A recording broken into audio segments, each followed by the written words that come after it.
তারিখে বাংলাদেশকে আবার ওরা একটা গণ অভ্যুত্থান ক্রু করতে চাচ্ছিল। তো আমরা ছাত্র জনতা সবাই মিলে তাদের এই ক্রুটাকে ধ্বংস করে দিতে চাচ্ছি, আর আল্লাহর রহমতে আমরা সাকসেস হয়েছি।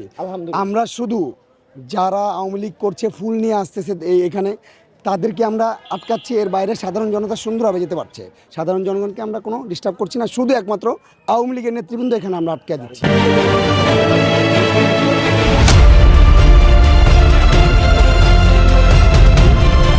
এখানে থাকার একটাই কারণ, আপনারা জানেন যে স্বাধীনতা থেকে স্বাধীনতাটা ধরে রাখা অনেক কঠিন।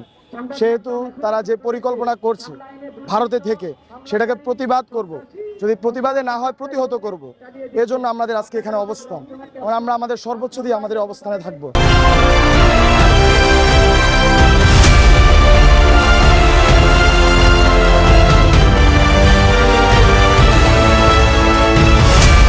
বঙ্গবন্ধু অবভিয়াসলি বাংলাদেশের জন্মের সাথে সম্পর্কিত, কিন্তু বঙ্গবন্ধুকে ব্যবহার করে গত সরকার যে কাজগুলো করেছে, এখনকার মানুষের যে বিপরীত প্রতিক্রিয়া, সেটা আসলে আওয়ামী লীগের কর্মফল আমি মনে করি আর কি।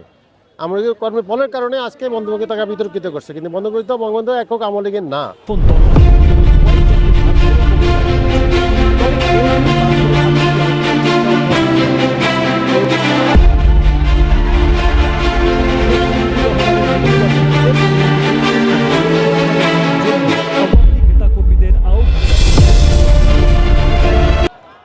আগস্টকে ঘিরে যে একটা প্ল্যান করা হচ্ছিল যে তারা আবার কামব্যাক করবে, তারা আমাদের আবার প্রতি বিপ্লবে তাদের একটা যে ইচ্ছা ছিল, আমরা সেটাকেই রুখে দিতে এখানে এসেছি।